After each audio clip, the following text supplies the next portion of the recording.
基於多個報道，宏福苑火警原因，煙頭燃燒宏福苑平台雜物起火，波及煤氣後火勢變大，火苗再傳到竹棚、圍網、發泡膠，圍網內空氣煤氣混合加發泡膠進一步助燃，溫度爆升，部分不合格發泡膠爆開單位玻璃窗，熱力和火苗傳入多個單位內，最終引發大火。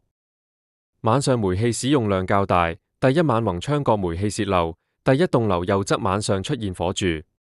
然而，當火勢基本撲滅，第二日、第三日晚，由於火場溫度加上有煤氣，零星單位有復燃情況。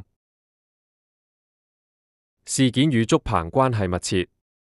竹棚經過多次暴風，部分已變質，甚至有撕裂現象。遇上火苗就持續燃燒，釀成大火。同時掉下來的竹棚亦產生骨板效應，令火苗 V 型彈出，傳到7棟樓宇。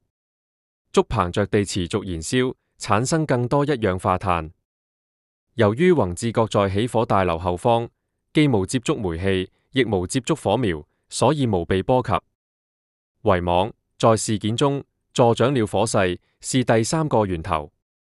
由於暴風，圍網被人換上不合格的圍網，以致圍網上的火難以熄滅，再而讓更多竹棚起火。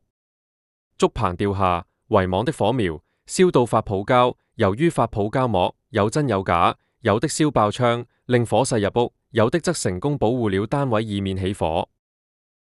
我們要冷靜，講證據，實事求是。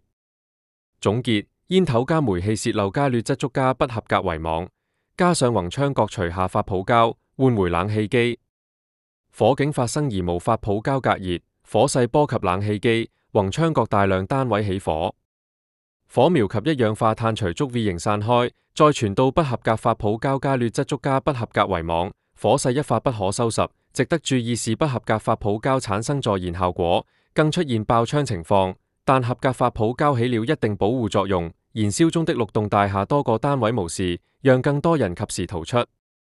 希望大家平安。